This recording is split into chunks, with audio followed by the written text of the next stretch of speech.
kesempatan kali ini saya akan menjelaskan tentang salah satu kaidah fikih dalam Islam, yaitu tentang kaidah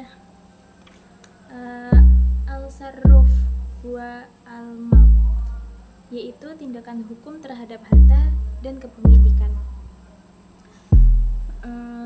Saya di sini akan membahas tentang kaidah ketiga yang berbunyi la yajuzu li ahadin an ya'khuza mala ahadin bila syababin syar'i, yang artinya tidak diperbolehkan bagi siapapun mengambil harta milik orang lain tanpa alasan yang dibenarkan oleh syariat. Kalau dijelaskan dengan bahasa sehari-hari, kaidah ini mengajarkan bahwa kita tidak boleh mengambil barang atau harta milik orang lain sembarangan, walaupun hanya bercanda, iseng, atau merasa dekat dengan orangnya tersebut. Dalam Islam, harta orang lain itu harus dijaga dan dihormati. Misalnya gini, bayangkan ada seorang anak bernama Raffi. Suatu hari, Raffi melihat uang di meja milik kakaknya. Karena ingin membeli minuman, Raffi mengambil uang itu tanpa izin. Dalam pemikirannya mungkin, ini kan uang kakakku sendiri, nanti juga nggak apa-apa. Tapi setelahnya kakaknya mencari uang tersebut dan mencari uangnya itu dan ternyata hilang. Kakaknya jadi bingung dan kecewa kan. Nah, dari situlah cerita sederhana ini kita bisa memahami bahwa walaupun yang diambil itu milik keluarga sendiri, tetap harus meminta izin terlebih dahulu.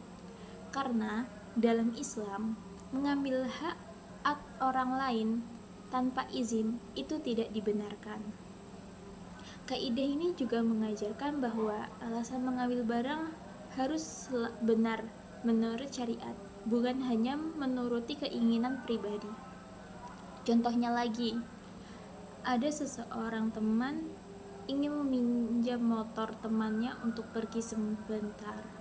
Awalnya hanya ingin meminjam, tapi karena temannya tidak ada, akhirnya motor itu dipakai tanpa izin.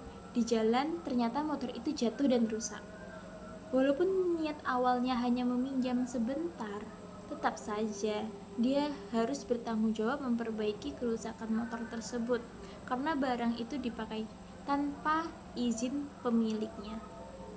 Dari sini kita belajar bahwa Islam sangat menjaga hak milik seseorang, bahkan jika mengambilnya karena lupa, salah paham, atau merasa barang itu milik sendiri, tetap wajib dikembalikan jika sudah tahu bahwa itu milik orang lain. Namun, ada keadaan tertentu yang memang diperbolehkan syariat. Misalnya, seseorang mencuri terbukti bersalah di pengadilan. Lalu, hakim memutuskan barang hasil curian harus disita dan dikembalikan pada pemiliknya. Nah, pengambilan harta seperti ini diperbolehkan karena ada alasan yang sah menurut hukum dan syariat. Jadi, inti dari kaidah ini adalah Islam mengajarkan kita untuk jujur, menghargai hak milik orang lain, dan tidak mengambil sesuatu tanpa izin yang benar. Karena menjaga harta orang lain juga termasuk bagian dari akhlak yang baik dan bentuk menghormati sesama manusia. Sekian penjelasan dari saya. Wassalamualaikum warahmatullahi wabarakatuh.